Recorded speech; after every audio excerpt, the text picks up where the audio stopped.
Waalaikumsalam warahmatullahi wabarakatuh. Alhamdulillahirrahmanirrahim.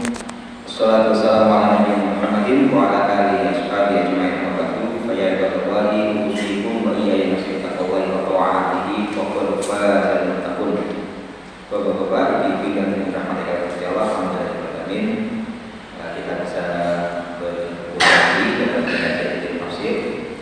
Saya sekali lagi mohon maaf bulan yang lalu terpaksa belum bisa hadir bersama bapak-bapak ibu karena terhalang oleh faktor yang saya tidak bisa menghindarinya. Mudah-mudahan bapak-bapak ibu semuanya selalu dalam menjaga Allah, diberikan kesehatan, diberikan kemampuan untuk beramal soleh, begitu juga dengan kami serta kaum muslimin yang lain. Amin ya rabbal alamin. Bapak-bapak ibu yang dirahmati Allah, mari kita awali majelis kita pada petang hari ini dengan sama-sama membaca basmalah. Bismillahirrahmanirrahim. Bahwa pada malam hari ini kita akan membahas surat Maryam ayat 1 sampai 63. Karena panjang ayat-ayatnya Bapak Ibu, saya mohon izin menggunakan laptop. Jadi biar nanti tidak salah ketika membaca ayatnya. A'udzubillahi minasyaitonir rajim. Bismillahirrahmanirrahim. Kaf ya ain shad. Dzikru rahmati rabbika 'abdahu Zakaria innada rabbahu nidaan khafiyya. Qala rabbi inni wa hana al-'azmu minni washta'ala ar-ra'su shayba wa lam akun bi du'aika rabbi shaqiyya wa inni khiftu al-mawaliya min wara'i wa kanat imra'ati 'aqira wa hab li min ladunka waliyya yarithuni wa yarithu min ali Ya'qub waj'alhu rabbi radiya. Ya Zakaria inna nubashshiruka bi ghulamin ismuhu Yahya lam naj'al lahu min qablu samiyya. Qala rabbi anna yakunu li ghulam wa kanat imra'ati 'aqira wa qad balaghtu min al-kibari 'itiyya.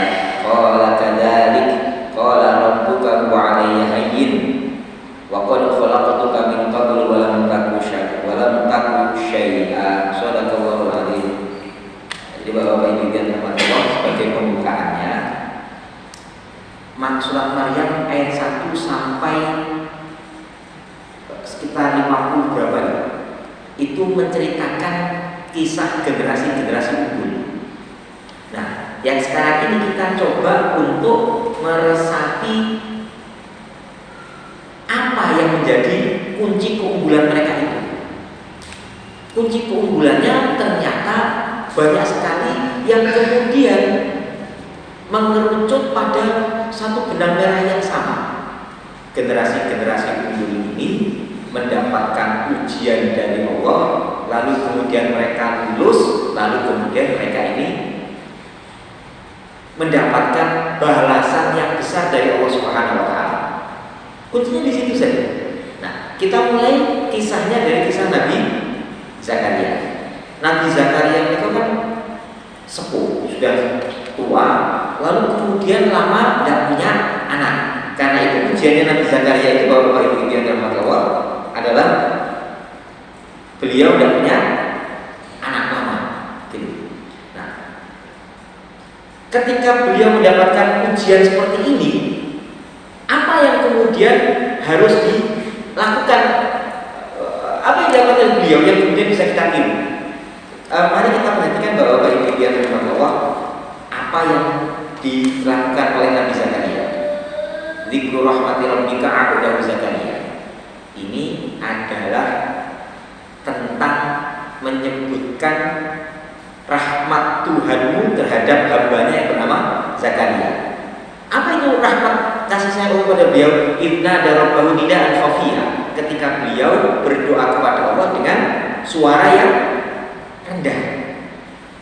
Loh mau bapak-bapak ibu kemudian kok suaranya betul dur, tidak dikeraskan dan sebagainya. Biasanya orang itu kalau kepepet jenengan, kalau panjenengan ada masalah, lalu kemudian sholat malam, kalau panjenengan kira-kira doa sendirian sholatnya. Kalau nanti malam kan biasanya sholat tahajudnya jamaah. Ustaz baik saja seperti itu. Tapi ketika kita sholat malam lagi sendirian, kira-kira kemungkinannya kita ini berdoanya dengan suara yang rendah atau kira-kira berdoanya dengan suara yang tinggi bungok-bungok? Kebanyakan dengan suara yang rendah. Kenapa? Ketika itu Pak, nggak ada orang, kita ketika sholat malam itu betul-betul merendahkan diri kita kepada Allah Subhanahu wa Ta'ala. Oh betul itu diam Pak, nggak ada orang Pak. Karena itu ibadah salah satu kaidah yang disepakati oleh para ulama, ibadah sunnah itu lebih baik sendirian. Nggak usah ditanyakan, nanti malam kan kita tahunya bareng-bareng. Wah itu untuk menghasung, itu perkara yang baik, gitu. Tetapi kaidahnya adalah ibadah sunnah itu dilakukan sembunyi. Dari mana kaidahnya? Allah berfirman, "In tubdu shadaqati fa ni'mahi wa in tukhfuha wa tu'tuha al-fuqara fa huwa khairun lakum." Kalau kamu memperlihatkan sedekahmu, fa ni'mahi, baik sekali. Wa in tukhfuha wa tu'tuha al-fuqara, tapi kalau kamu sembunyikan, kamu berikan kepada orang fakir secara sembunyi-sembunyi, fa huwa khairun lakum, itu lebih baik lagi. Beda dengan ibadah yang wajib. Sholat jamaah nanti itu lebih baik jahron, terang-terangan. Karena itu untuk sholat jamaah azannya tidak boleh azan dalam hati, azannya harus dikeraskan gitu. Lalu kemudian kalau perlu berbondong-bondong ke masjid memperlihatkan wiki sholat jamaah ini wajib ini gitu. Zakat juga lebih baik terang-terangan. Tetapi kalau ibadah sunnah itu disunnahkan kita ini secara sembunyi-sembunyi. Salah satu hikmahnya adalah boten nenten sing mirsani. Kalau tidak ada yang melihat, itu biasanya kita lebih mudah untuk ikhlas, gitu Pak. Kalau ada yang melihat, saya kan wonten dan doa ini, kalau ada yang melihat ini, wah saya hebat ini. Tapi kalau kita lagi sendirian Pak, kita lebih gampang untuk merasa ikhlas, lebih gampang untuk menundukkan diri kita di hadapan Allah Subhanahu wa Ta'ala. Nah itu yang kemudian dilakukan oleh Nabi Zakaria. Beliau merendah. Lalu kemudian setelah merendah, beliau mengakui kelemahannya. Inna darabbahu nidaan khafiyya. Qala rabbi inni wahana 'azmu. Tulang-tulang saya sudah lemah ya Allah. Washta'ala ra'su syaiba. Rambut sudah mulai muncul uban. Nah gitu. Berarti kan beliau sudah tua gitu. Nah, lalu kemudian setelah mengakui kelemahannya, ini ada ketika kita berdoa kepada Allah Subhanahu wa Ta'ala. Lalu kemudian kita ini memuji Allah Subhanahu wa Ta'ala. Apa pujiannya Nabi Zakaria kepada Allah Subhanahu wa Ta'ala? Walam akun bidu'aika rabbi syaqiyya. Ya Allah, kula niki nek nyuwun teng panjenengan mboten nate kecewa. Itu dia ini betul dalam hati. Kadang-kadang kan kita ini doa sedikit, akhirnya gelong orang mandi betul makbul gitu. Bapak ibu ada yang mungkin mengamalkan surat Al-Waqiah setiap malam. Ada hadis sahih itu Rasulullah bersabda, barang siapa yang membaca surat Waqiah setiap malam, lam tusibhu faqatun, tidak akan ditimpa oleh kefakiran. Coba kalau yang belum rutin mulai malam hari ini merutinkan. Nanti dilihat sendiri Pak, kira-kira betah pirang-pirang. Jadi yang jadi masalah itu kadang-kadang bukan doa kita tidak makbul, tapi kita ini yang kurang istiqomah dalam berdoa. Nah kalau kemudian sudah istiqomah berdoa, itu biasanya dilandasi keyakinan kita berdoa itu tidak pernah betul mandi, tidak pernah tidak diijabahkan oleh Gusti Allah. Karena itu bapak-bapak ibu-ibu yang dirahmati Allah, yang bisa kita ambil dari kisahnya Nabi Zakaria yang pertama ini, nek pengen dongane mandi, salah satunya setelah kita mengakui kelemahan kita memuji kepada Allah Subhanahu wa Ta'ala. Walam akun bidu'aika rabbi syaqiyya. Saya tidak pernah kecewa ketika meminta kepadamu, ya Allah. Terus bapak-bapak ibu yang dirahmati Allah, apa yang kemudian dikatakan Nabi Zakaria? Beliau kan minta anak, gitu. Tujuan minta anaknya niki itu harus tujuan yang sifatnya kebaikan. Boleh tidak kita minta kaya kepada Allah? Boleh sekali. gitu. Jangankan minta kekayaan. Rasulullah itu bersabda melalui Sayyidatina Ummul Mukminin Aisyah radhiyallahu anha, minta sandal, talinya sandal bedok itu kepada Allah boleh. Padahal tali sandal itu kan benda yang sangat remeh sekali. Itu boleh kita minta kepada Allah, apalagi minta kekayaan, minta ilmu, minta anak, minta apa saja kepada Allah Subhanahu wa taala. Cuma yang mendasari apakah kemudian nanti ini menjadi berkah atau tidak, tujuan minta kepada Allah itu untuk apa? Minta kaya, Quran pernah merekam kisah orang yang minta kaya, yaitu Qarun. Yang terjadi dia kemudian khilaf, akhirnya fakhasafna bihi wa bidayil ardh, kita tenggelamkan ke dalam tanah, kata Allah Subhanahu wa taala. Sampai-sampai sekarang ini kalau orang punya harta yang terpendam di dalam tanah namanya harta karun, kan gitu. Ya, hartanya Qarun gitu. Nah, Nabi Zakaria ini mengajarkan kepada kita, ketika beliau minta kepada Allah Subhanahu wa taala, beliau itu mengatakan, beliau berdoa kepada Allah, wa inni khiftul mawaliya min wara'i. Ya Allah, saya itu takut penerus saya nanti kalau saya sudah meninggal, di belakang saya nanti gimana?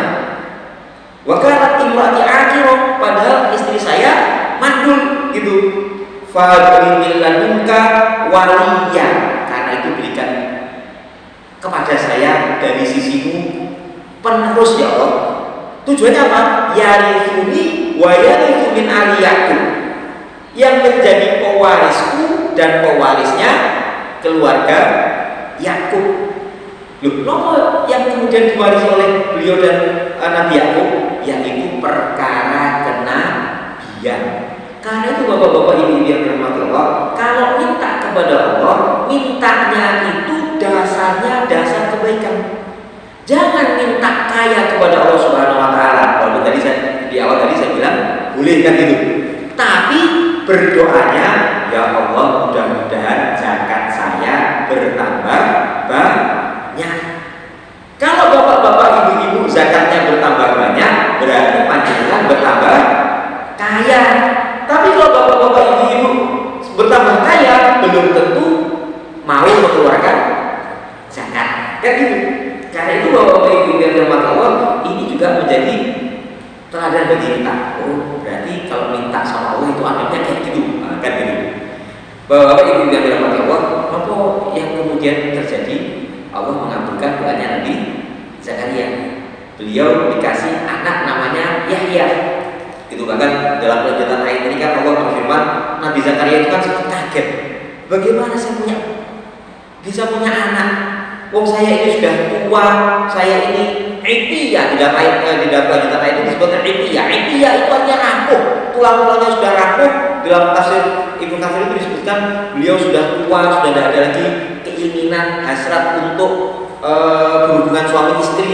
Sementara istrinya juga mandul, kan gitu. Akhirnya minta tanda sama Allah, dikasih tanda sama Allah, beliau nggak bisa ngomong, gitu. Jadi beliau 3 hari nggak ngomong sama yang lain, gitu. Bukannya tidak ngomong, tapi tidak bisa ngomong. Dibuat oleh Allah sebagai tanda bahwasanya beliau nggak bisa ngomong. Gitu. Akhirnya Allah memberikan karunia pada beliau, yaitu Nabi Zakaria. Ujiannya, lalu kemudian cara atasi ujian tadi itu langsung dibalas sama Allah Nabi Zakaria. Bagaimana kemudian karakternya Nabi Zakaria itu? Kemudian Allah berfirman dalam ayat 12, Ya Yahya khudil kitaba biquwwatin wa atainahul hukma sabiyya. Wahai Yahya, peganglah Alkitab itu dengan kuat, wa atainahul hukma sabiyya. Wa hananan min ladunna wa zakatan wa kana taqiyya. Hanan itu penuh kasih sayang, zakat itu suci, taqiyya takwa, wa barran biwalidayhi wa lam yakun jabbaran 'asiyya. Berbakti kepada kedua orang tuanya dan dia tidak termasuk jabbar. Jabbar itu kasar, keras, 'asiyya, suka bermaksiat. Wassalamu alaihi yawma wulida wa yawma yamutu wa yawma yub'atsu hayya. Dan keselamatan, jaminan keselamatan dari Allah dalam 3 keadaan: ketika dilahirkan, ketika kematian, dan ketika hari berbangkit. Jadi karakternya bapak-bapak ibu yang dirahmati Allah, ketika Nabi Zakaria nyuwun dianugerahi keturunan kepada Allah Subhanahu wa taala dan niatnya itu dengan niatan yang baik, Allah kemudian memberikan keturunan yang terbaik.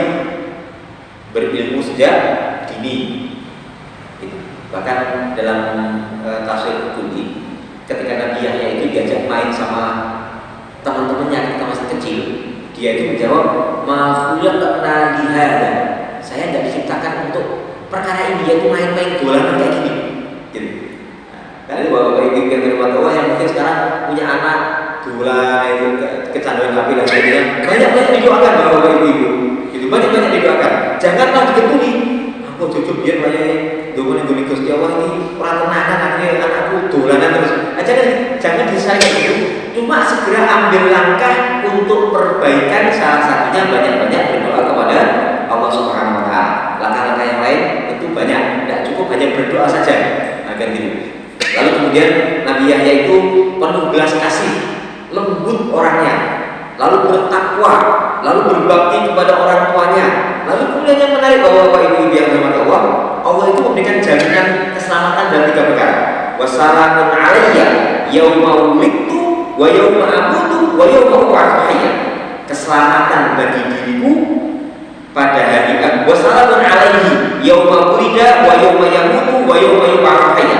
Keselamatan atas dia pada hari dia dilahirkan, pada hari dia mati, dan pada hari dia dibangkitkan. Yang menarik Bapak Ibu yang dirahmati Allah, 3 perkara ini yang suka menjadi perkara besar dalam kehidupan manusia. Ketika kelahiran, mau bapaknya, mau ibunya, bahkan kakeknya, neneknya, ibu biasanya nunggu dengan harap-harap cemas. Tidak ada kemudian ada orang melahirkan itu lalu kemudian santai-santai wis ada kayak gitu. Pasti kemudian ini perkara yang besar. Gitu. Saking besarnya perkara kelahiran itu, ada tradisi merayakan hari kelahiran. Kalau itu bukan perkara besar Pak, tidak ada tradisi ulang tahun itu Pak. Gitu. Wa yauma yamutu. Yang kedua perkara besar itu adalah ketika hari kematian Pak. Bagi yang menyaksikan itu hari yang besar juga, keluarga yang ditinggal bersedih, karena itu ada tradisi di sebagian kaum muslimin di masyarakat kita, ada tradisi namanya haul, memperingati hari kematiannya, kan gitu. Yang mati itu juga perkara yang besar Pak. Gimana kok nggak besar? Oh ini nyawa mau dicabut. Kalau sudah dicabut, nggak ada lagi kesempatan untuk bertaubat. Yang ketiga, hari ketika kita dibangkitkan nanti Pak, itu perkara besar juga Pak. Gitu. Karena itu Bapak Ibu yang dirahmati Allah, kita banyak-banyak berdoa agar diberikan keselamatan pada hari-hari yang besar ini Pak. Karena itu salah satu doa yang biasanya dibaca setelah sholat itu mohon keselamatan. Allahumma inni as'aluka salamatan fid din wa afiyatan fil jasad wa ziyadatan fil ilmi wa barakatan fil rizqi wa taubatan qabla al-maut wa rahmatan inda al-maut. Taubatan qabla al-maut itu taubat sebelum mati. Rahmatan inda al-maut, ringan diberi kasih sayang oleh Allah ketika sakaratul maut, gitu Pak. Nah, Bapak Ibu yang dirahmati Allah, ini dari kisah yang pertama. Kita teruskan lagi pada ayat berikutnya. Allah kemudian berfirman, "Wadkur fil kitab Maryam, idin tabadat min ahliha makanan syarqiyyah." Dan ingatlah kisah di dalam Al-Quran, yaitu kisahnya Maryam. Idin tabadat min ahliha makanan syarqiyyah, ketika dia menyendiri dari keluarganya di tempat yang tempatnya di timur. Jadi dalam kitab tafsir disebutkan bahwa Ibu yang dirahmati Allah, tradisi orang zaman dahulu itu tidak punya toilet. Kalau kemudian mau buang air kecil, buang air besar, itu menyendiri ke padang pasir. Nah, karena itu kemudian waktunya ketika hari sudah gelap dan sendirian, gitu. Fatakhadat min dunihim hijaban. Lalu kemudian beliau Sayyidatina Maryam pasang hijab. Farsalna ilaiha ruhana fatamatsala laha basyaran sawiyya. Kok kemudian Allah mengirim ruhana. Sinten niku ruh? Malaikat Jibril. Roh itu kan malaikat Jibril Pak. Malaikat Jibril diutus oleh Allah Subhanahu wa taala, lalu kemudian datang pada Maryam, tidak sekedar datang Pak. Beliau datang fatamatsala laha basyaran sawiyya. Datang dalam rupa seorang laki-laki yang begitu tampan. Bapak ibu-ibu jangan usah bayangkan bagaimana tampannya malaikat. Ada kisahnya Nabi Yusuf ketika beliau keluar, perempuan-perempuan yang lagi bawa pisau itu disebutkan dalam apa? Fakotokna, kotokna pakai tasydid itu artinya memotong-motong Pak. Jadi dirijinya perempuan diiris-iris sendiri. Lalu mereka mengatakan ini bukan manusia, ini malaikat ini. Nah, itu gantengnya malaikat. Gitu. Jadi jangan ada yang mau nyanyi gantengnya malaikat Pak. Kalau mereka mau nyanyi gantengnya malaikat, ibu-ibu kasih pisau suruh iris tangannya sendiri-sendiri, bapak-bapak lewat depannya. Kalau ibu-ibu masih merasa sakit, panjenengan belum ganteng. Gitu. Kan itu banyak di video nanti. Nah, ini yang datang kemudian kepada Maryam yang lagi sendirian, seorang malaikat dalam bentuk rupa laki-laki yang sangat ganteng. Apa yang terjadi bapak-bapak ibu-ibu yang dirahmati Allah? Maryam kemudian mengatakan, qalat inni a'udzu birrahmani minka in kunta taqiyya. Maryam mengatakan, sesungguhnya saya berlindung kepada Zat yang Maha Penyayang dari dirimu. In kunta taqiyya, kalau kamu benar orang yang bertakwa. Ini pelajaran.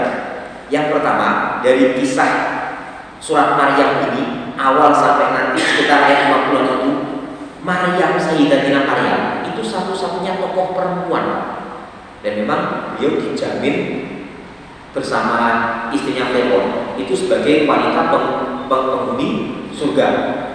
Darallahu mathalan lil ladzina kafaru imra'atan Nuhin wa imra'atan Lut. Bagi yang kafir perumpamanya istrinya Nabi Nuh dan istrinya Nabi Lut. Bagi yang mukmin Maryam dan istrinya Fir'aun gitu. Nah, Bapak Ibu yang dirahmati Allah, ini seolah-olah menjadi model terutama bagi kaum wanita. Sekarang ini Bapak-bapak Ibu yang dirahmati Allah, kaum wanita kita seolah-olah kehilangan model. Panjenengan pirsani, semakin tahun ketika 17 Agustus sering ada karnaval, semakin tahun semakin banyak perempuan-perempuan yang dikeluarkan dengan menggunakan kebaya dengan alasan uri-uri budaya, lalu kemudian belahannya semakin tinggi, lalu kemudian berlenggok-lenggok di jalan. Niku boten uri-uri budaya, niku kecabulan yang disembunyikan di balik atas nama budaya. Bahkan budaya Jawa sendiri pun Pak, itu tidak ada ceritanya perempuan berbudaya Jawa itu kemudian niger jalan-jalan memperlihatkan auratnya, joget-joget, itu tidak ada. Gitu. Itu hanya sekedar kedok saja untuk melegalkan kemaksiatan. Belum lagi kita melihat betapa banyak perempuan-perempuan kita terpesona oleh laki-laki yang ganteng-ganteng, opa-opa Korea. Lalu kemudian rela untuk kemudian kehilangan rasa malunya. Gitu. Cium dan sebagainya, teriak-teriak dan sebagainya. Bayangkan ini Pak, ini Maryam didatangi bukan hanya sekedar laki-laki kayak opa-opa Korea itu, laki-laki yang sangat ganteng jelmaan malaikat Pak. Apa yang terjadi? Gak ada ceritanya Maryam ini histeris. Apa yang dilakukan beliau? Langsung beliau mengatakan, ini a'udzu birrahman. Saya berlindung kepada Zat yang Maha Pengasih, minka dari dirimu. Kenapa? Ini kok tiba-tiba ada laki-laki malam-malam jangan-jangan berbuat jahat kepada saya. Itu juga menjadi pelajaran bagi kita. Kalau ada ujian berupa ketakutan, yang kita lakukan pertama adalah meminta perlindungan kepada Allah Subhanahu wa Ta'ala. Jadi ini ujiannya Pak yang berupa ketakutan ini Pak. Jadi langsung dia meminta perlindungan kepada Allah. Lalu kemudian kalau ujian ketakutan itu kepada manusia, diingatkan manusia itu dengan ketakwaan. Kenapa? Orang yang bertakwa, takwa itu takut kepada Allah itu menjadi mager, tidak mungkin diterabas. Saya berlindung dari dirimu, ingkun tatakia. Kalau engkau betul-betul termasuk orang-orang yang bertakwa. Apa jawaban malaikat Jibril? Qala innama ana rasul rabbik li'abalaka laki gulaman zakiyya. Sesungguhnya saya ini utusan dari Tuhanmu untuk memberikan kepadamu gulaman zakiyya, seorang anak yang suci. Maryam tanya, Sayyidah Maryam tanya, gimana saya punya anak gitu? Wong saya ini belum disentuh oleh laki-laki kan gitu. Bahwa ibu yang dirahmati Allah, bahwa malaikat Jibril menjawab, qala kadzalik. Sudah demikian itu ketentuan dari Tuhan dulu. Huwa alayya hayyin, gampang banget bagi saya. Jadi tadi ketika Allah menjelaskan Nabi Zakaria itu sudah sepuh, istrinya mandul, Allah berfirman, huwa alayya hayyin, gampang bagi saya membuat wanita yang mandul untuk hamil lagi mudah. Ketika Maryam mengandung tanpa punya suami, Allah juga berfirman, huwa alayya hayyin, gampang sekali membuat wanita untuk hamil tanpa ada bapaknya itu. Gitu. Bapak Ibu yang dirahmati Allah, Allah menuliskan firman-Nya, fahamalatu fantabadat bihi makanan qasiyah. Maryam hamil, lalu kemudian menyendiri ketika dia mau melahirkan. Fa'aja al-makhadu ila jilin nakhlati. Lalu kemudian beliau bersandar ke pangkal kurma. Qala, beliau kemudian mengatakan, ya laitani mittu qabla hada wa kuntu nasiyan mansiya. Andai saja saya ini mati sebelum ini, lalu kemudian saya ini dilupakan. Bapak Ibu yang dirahmati Allah, ayat ini menjadi dalil haram untuk mengharapkan kematian. Arab mati itu haram, kecuali dalam keadaan terfitnah. Terfitnah itu teruji, Pak. Gitu. Jadi kok fitnah di mana-mana, lalu kemudian kayaknya tidak ada jalan keluar lain, para ulama membolehkan kita untuk berdoa mengharapkan kematian dari Allah Subhanahu wa Ta'ala. Tapi kalau kondisinya nggak kayak gitu, nggak boleh, Pak. Putus cinta, mati, kok masih menunjukkan gitu. Bapak Ibu yang dirahmati Allah, fanadaha min tahtiha ala tahzani qad ja'ala rabbuki tahta kisaiya. Lalu kemudian ini ada dua pendapat. Ada yang memanggil dari bawah. Yang pertama, pendapat pertama itu malaikat Jibril manggil. Yang kedua, ini janinnya Sayyidina Maryam yaitu Nabi Allah Isa dari dalam perut mengatakan pada ibunya kayak gini, jangan sedih, Allah sudah menjadikan di bawahmu ada sungai kecil. Wa huzi ilaiki bi jidin nakhlati tusaqit 'alaihi rutaban janiyah.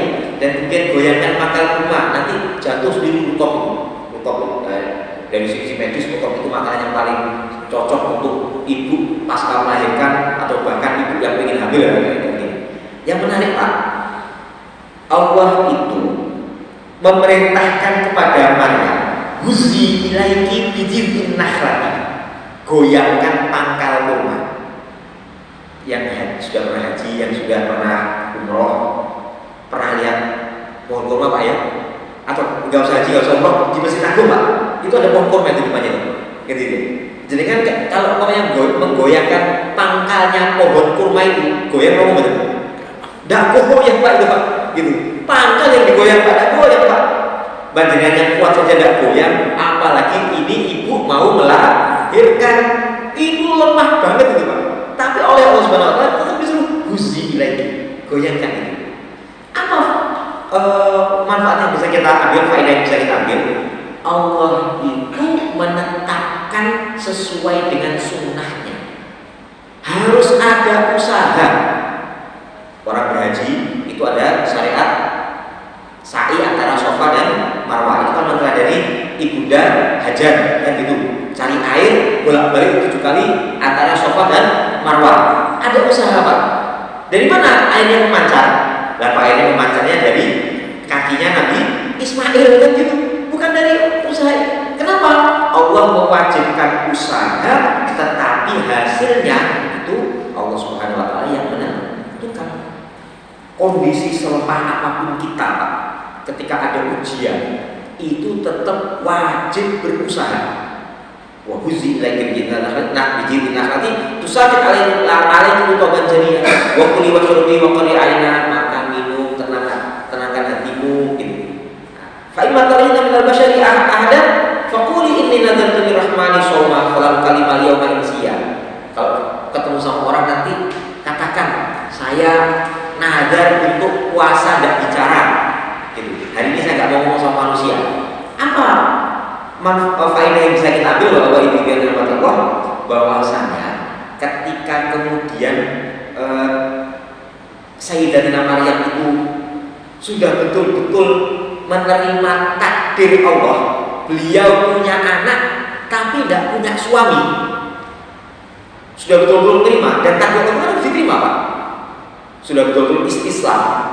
Nah, istislam itu kan dari Islam itu kan dari kata-kata istislam. Istislam itu kan betul-betul nyerah dengan aturannya Allah Subhanahu wa taala. Karena konsekuensi orang yang mengaku dirinya muslim itu betul-betul nyerah untuk diatur oleh Allah Subhanahu wa taala. Apa hasilnya? Maryam ketika itu betul-betul nyerah kepada takdirnya Allah. Pun derek panjenengan Gusti. Baik, kalau gitu. Saya ngikut pada Allah. Allah berikan jalan keluar. Apa itu? Ketika beliau itu beliau itu datang ke kaumnya, pasti yang terjadi adalah kehebohan, kan gitu Pak ya? Tidak mungkin tidak heboh gitu. Nah, Bapak Ibu yang dirahmati Allah, ketika orang-orang heboh menuduh yang macam-macam kepada Maryam, ada yang mengatakan ya ukhta Harun, wahai saudaranya Nabi Harun, kamu bukan wanita yang buruk dan ibumu juga bukan pezina, kan gitu ya. Jadi Allah berfirman, celaan-celaannya itu laqad ji'ti syai'an fariya, kamu sudah datang dengan perkara yang besar sekali, keburukan yang besar. Maka na'abuki imra'a sau'in, wahai saudaranya Harun, kamu itu bapakmu bukan orang yang buruk. Wa makanan umuki bagiya, ibumu juga bukan pezina gitu. Fasya'al ilaih, Maryam menunjukkan pada Nabi Isa. Orang-orang tambah marah, gimana kita nggak mau ngomong pada anak yang masih bayi kayak gini. Allah kemudian memberikan jalan keluar gitu. Jadi ketika Maryam itu sudah betul-betul menyerah kepada takdir Allah, Allah memberikan jalan keluar. Ngomong itu Nabi Isa membela ibunya dengan menjawab cacian dari kaumnya itu. Apa itu jawaban Nabi Isa? Ini Abdullah, saya hamba Allah, penuh berkah, mubarak. Penuh mubarak yaitu perintah untuk senantiasa menyerukan kepada yang baik, mencegah dari kepada yang munkar dimanapun Nabi Isa berada. Lalu kemudian diperintahkan untuk sholat dan zakat.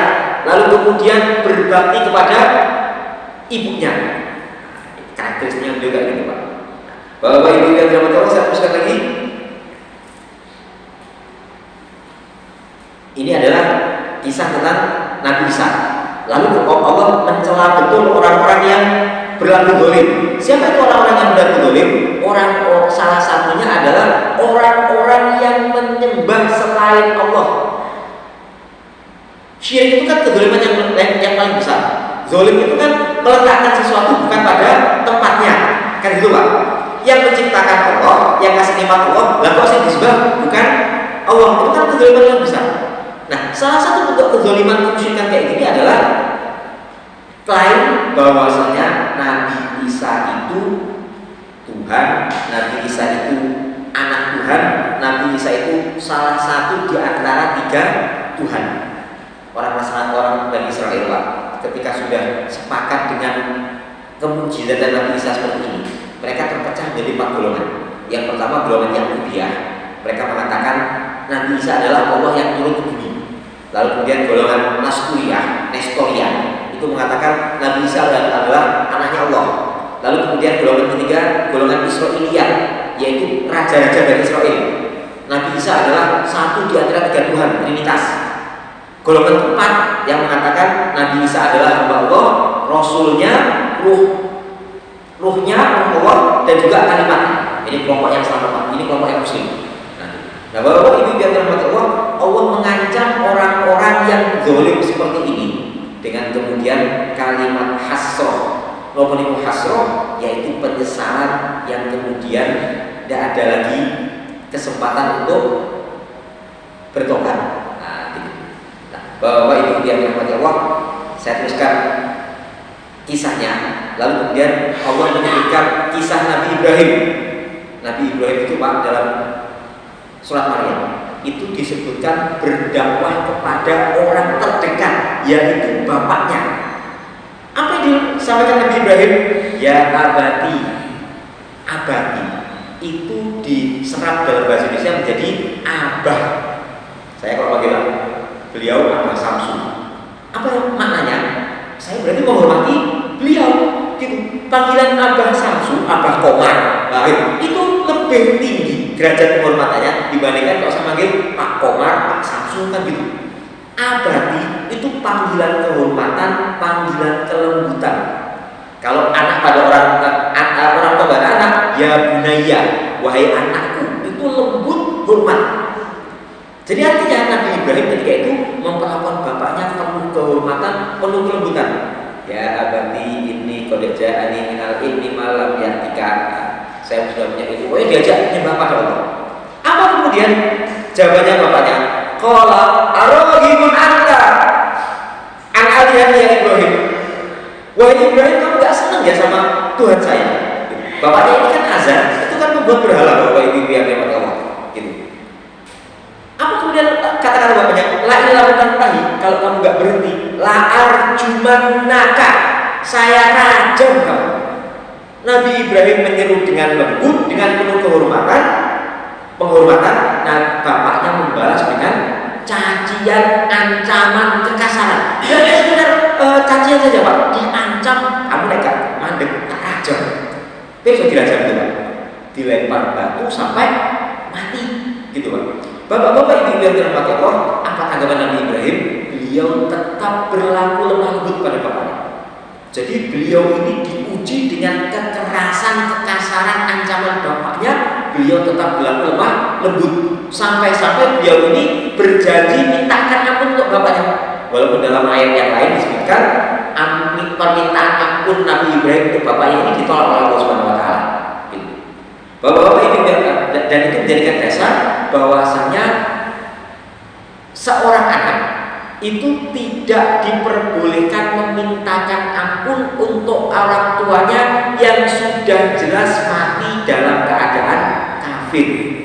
Tetapi dalam kehidupan dunia dia tetap wajib berlaku baik, berlaku lemah lembut kepada orang tuanya tersebut.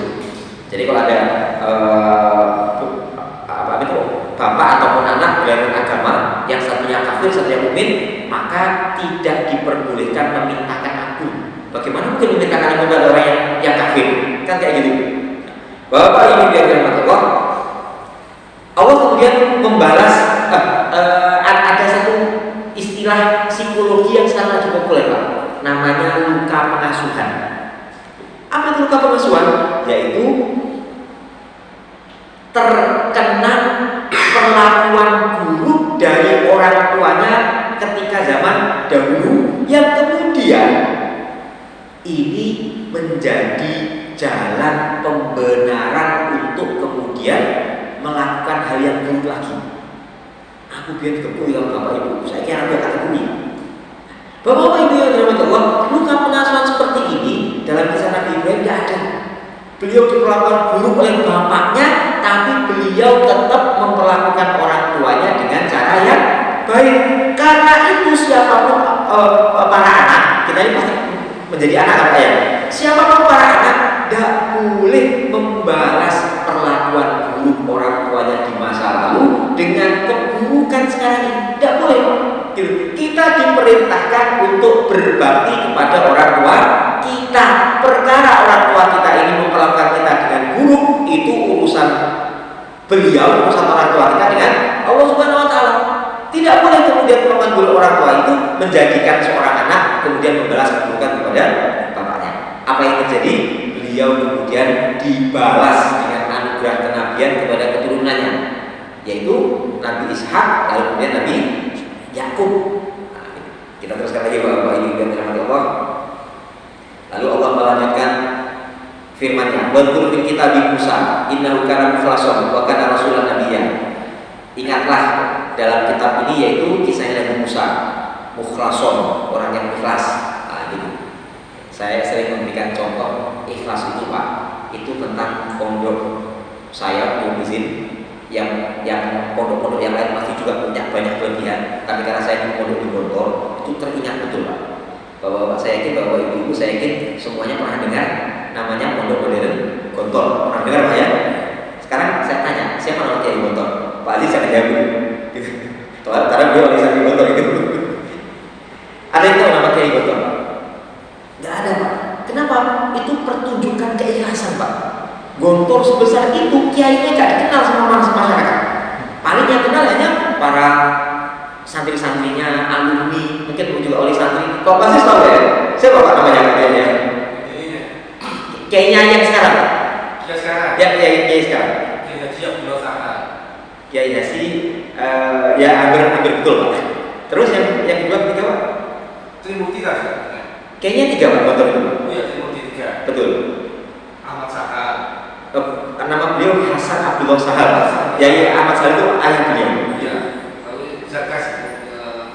Yai Suki sudah meninggal, sekarang digantikan adik beliau Yai Amal Fatullah Zarkasi. Yang terakhir Yai Akrim Maria. Gitu. Berarti Gontor sudah lulus Pak. Bahkan wali santri Gontor saja itu kadang-kadang itu lupa nama kiai kan gitu Pak ya. Dan berarti beliau juga lulus dari Kiai Gontor gitu. Yang diajarkan keikhlasan. Keikhlasan itu kok menurut Yai Syufi Amr yang dulu itu bahkan bukan hanya sekedar rela untuk tidak terkenal, tapi rela untuk terus bekerja dan berjuang. Ini yang kita ambil Pak. Jenengan mau jadi takmir, mau jadi RT, mau jadi RW, mau jadi presiden, bupati, camat dan sebagainya. Konsep keikhlasan ini harus kemudian betul-betul dimasukkan. Gitu. Rela untuk tidak hanya terkenal, tapi terus-menerus berjuang, terus-menerus beramal soleh, walaupun nggak ada yang kenal. Nopo makin balasan dari Gusti Allah yang kemudian membalas Pak. Wadul fil kitab Ismail innahu kana shadiqul wa'di. Nabi Ismail keunggulannya adalah shadiqul wa'di, menepati janji. Wa kana rasulan nabiyya ya'muru ahlahu bis-sholati wa zakati, memerintahkan keluarganya untuk sholat dan zakat. Wa kana 'inda rabbih mardiyya, diganjar dengan keridhaan dari Allah. Wadul fil kitab Idris, ingatlah kisahnya Nabi Idris. Innahu kana siddiqan nabiyya, banyak membenarkan siddiq. Allah memerintahkan apa saja dibenarkan. Gitu. Wa rafa'nahu makanan 'aliyya, akhirnya kami angkat ke dalam derajat yang sangat tinggi. Bapak-bapak ibu yang dirahmati Allah, Allah kemudian melanjutkan firman-Nya. Ulaika alladziina an'ama Allahu 'alaihim minal nabiyyiina min dzurriyyati Adam. Mereka itu generasi-generasi para nabi dari anak cucu Adam. Wa mimman hamalna ma'ahu, dan yang kami bawa bersama Nabi Nuh. Wa min dzurriyyati Ibrahim, dan juga anak keturunan Nabi Ibrahim wa Israil, dan juga anak keturunan Nabi Israil yaitu Nabi Yakub. Wa mimman hadaina, dan juga orang-orang yang kami beri petunjuk. Wa tabaina, dan kami pilih. Idza tutla 'alaihim ayatul rahmani, kalau dibacakan ayat-ayat Ar-Rahman, kharru sujjadan wa bukiya, mereka tersungkur, sujud sambil nangis. Makanya ini ayat sajadah ini Pak. Apa yang terjadi? Allah kemudian berfirman, fa khalafa min ba'dihim khalfun, setelah itu diganti dengan generasi yang baru. Apa cirinya? Adha'us sholata, suka menyia-nyiakan sholat. Wattaba'us syahwati, suka memperturutkan syahwat. Fasawfa yalqawna ghayya, niscaya mereka nanti akan menjumpai kesesatan. Ini yang namanya mudawalah, pergantian. Generasi-generasi unggul, generasi-generasi soleh diganti dengan generasi-generasi yang buruk. Kenapa disebutkan generasi yang buruk ini tadi Pak? Agar kita ambil pelajaran. Kalau kita nggak pengen seperti itu Pak, jauhi dua perkara tadi itu. Menyia-nyiakan sholat. Yang kedua memperturutkan syahwat. Karena itu Pak, biasanya orang-orang yang suka memperturutkan syahwat itu biasanya abai terhadap sholat. Gitu. Kalau sudah abai terhadap sholat, maka biasanya gampang memperturutkan syahwat. Gitu. Ini Allah yang menyebutkan tidak sholat, tapi menyia-nyiakan sholat. Bisa jadi kita sholat, tapi kemudian ketika kita sholat niat kita bukan karena Allah Subhanahu Wa Taala dan lain sebagainya. Itu termasuk menyia-nyiakan sholat. Ketika kita datang panggilan sholat, kita kemudian teralihkan oleh perkara-perkara yang sifatnya remeh dari perkara-perkara dunia. Allah menyebutkan dalam Al-Quran, dunia itu mata'un qalil, kenikmatannya sedikit saja. Sementara pengetahuan tentang agama, berpegang teguh pada agama, itu disebut oleh Allah hikmah. Dan orang yang kasih hikmah faqad utiya khairan katsira, diberikan kebaikan yang sangat banyak. Yang menakjubkan Bapak-bapak Ibu, penyebutan generasi yang sesat tadi itu cuma di satu ayat saja, ayat 63. Selanjutnya Allah itu menunjukkan kasih sayang kepada kita. Nomor itu Allah kemudian berfirman illa man taba, kecuali yang mau tobat, wa amana, yang beriman, wa amila sholihan, dan beramal soleh, fa ulaika yadkhuluna jannata wa la yuzlamuna syai'a. Mereka bakal masuk surga gak dizalimi sedikit pun. Selanjutnya Allah memaparkan bagaimana surga itu seolah-olah Allah itu sayang sekali sama kita, Pak. Allah kasih contoh generasi-generasi unggul. Allah ingatkan dalam satu ayat saja. Yang buruk-buruk, Pak, Allah nggak sebutkan banyak-banyak.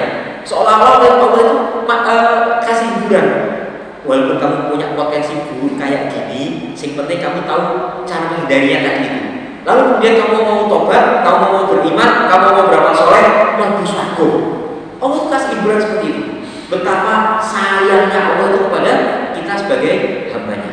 Yang menjadi kewajiban kita, apakah kita ini mau mengambil hidayah tersebut? Allah itu kan sudah dalam Quran itu kan sudah kasih bocoran-bocoran nanti gimana gitu.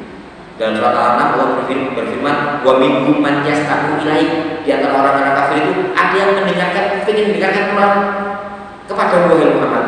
Wa ja'alna fi qulubihim akinatan ayyafqahu, tapi kemudian kami jadikan dalam kalbu mereka akinah, tutup sehingga mereka tidak mampu memahaminya. Wa fi adani waqra, di telinga yang kasih sumbangan itu. Tinggal kita. Allah kasih peringatan kayak gini dan sebagainya. Apakah kita kemudian mau memanfaatkan peringatan-peringatan Allah tadi itu sehingga kemudian kita juga bisa menjadi generasi-generasi yang unggul sebagaimana contoh-contoh yang telah disebutkan oleh Allah dalam awal-awal surat Maryam tadi. Mudah-mudahan Bapak Ibu yang dirahmati Allah, ini menjadi perkara yang bisa kita ambil kebaikannya. Dunia sudah semakin mendekati akhirnya. Kiamat sudah sangat dekat sekali. Apakah belum tiba juga saatnya bagi kita orang-orang yang beriman untuk menundukkan hati kita mengingat kepada Allah? Alam ya'ni lilladzina amanu an takhsha'a qulubuhum li dzikrillah. Allah mengingatkan kita. Aku lupa lihada wa astaghfirullah wa lakum wa lisa'il muslimin wal muslimat fastaghfiruhu innahu huwal ghafurur rahim.